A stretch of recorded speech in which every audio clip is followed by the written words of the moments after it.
This movie is so good and so underrated. Let's do it. The Bay opens up with telling us that the footage that we're about to see was confiscated by the government, but it has been leaked by an anonymous source. So the format of this movie, we see found footage from the events of July 4th, 2009, and simultaneously we are getting an interview with Donna Thompson, who was there that day and filmed most of the events. So the Bay takes place in Claridge, Maryland, which is a small beach town on the Chesapeake Bay. Donna Thompson is a college student and she's a rookie reporter who's covering the 4th of July festivities in the town because it's like their biggest holiday. We learned that the town and specifically the mayor, John Stockman, have been under fire recently for polluting the Chesapeake Bay. Specifically, there is a nearby chicken farm that dumps like thousands of pounds of chicken shit into the bay. So we see this montage of people from the town like in the pool and the sprinklers in the bay. John is covering this crab eating contest and all of a sudden everybody becomes violently ill. We see this woman wandering around screaming and she is covered in all these skin lesions. And eventually a bunch of people start breaking out in these lesions too.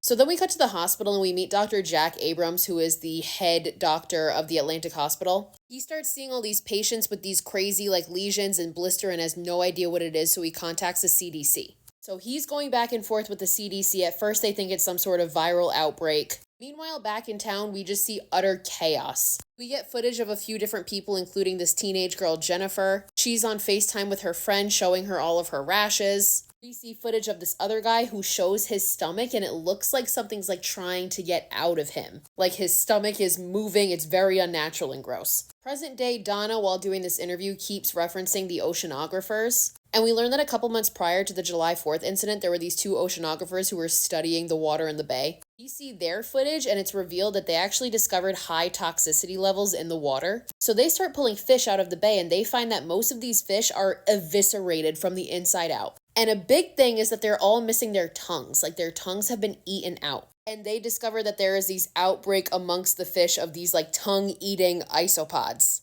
So now we learn that these isopods have evolved to affect humans in the same way. And that's due to the high levels of chicken waste that's being dumped into the bay because the chickens are being fed steroids. So these isopods have been killing off millions of fish and 40% of the bay is now lifeless. So upon putting all of this together, the two oceanographers tried to reach out to the mayor, and it said that there is no record that he ever responded. At this point in the movie, we already know that the two oceanographers died because in the beginning we got footage of them pulling their bodies out of the water, and it was kind of labeled as a shark attack, but we see what really happens and they went into the bay to investigate and they ended up swimming into a full school of full-grown isopods. And basically they ripped them apart and they died. Intertwined with all this, we also see this home video footage of this family. So it's this woman, Stephanie, her husband, Alex, and their young son, Andrew. And they're going to see Stephanie's family who lives in Claridge. As they're sailing to Claridge, they don't have any cell phone service because we see that Stephanie's mother actually tried to call her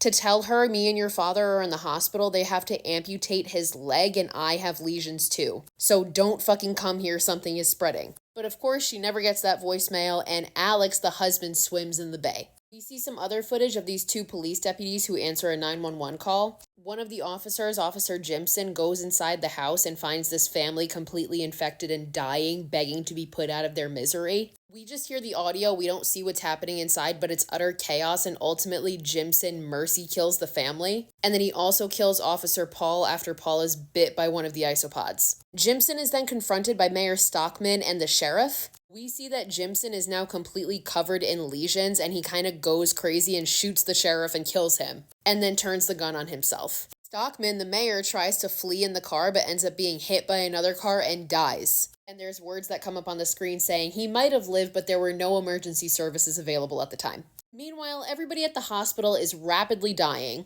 Dr. Abrams is completely helpless, and the CDC learns that the water in Claridge is radioactive, but it's gone completely unreported. They also learn about the mutated isopods, and they end up contacting the White House. And they also tell Dr. Abrams, like, no help is coming, so it's best that you and your staff leave. To which Dr. Abrams is like, all my staff have either left or died. I am the only one left. However, Dr. Abrams realizes that he is also infected. So knowing that death is imminent, he uses his last few hours to record the bodies and the deaths in the hospital. One of which is Jennifer, that teenage girl that we met earlier. Meanwhile, we see in the CDC office, they contact the Department of Homeland Security, who admits that the oceanographers also sent them the same reports that they sent to the mayor, but they too ignored it because they didn't want to cause panic. Well, look at what you fucking did now. And they basically refused to offer any help due to Claridge being such a small town, so it's like not gonna get any attention. Mind you, Donna and her cameraman are still alive through all of this. Her station's blog and news reports, however, have been shut down, and she's aware of this now. In her present-day interview, Donna explains how they fled the town and her cameraman died.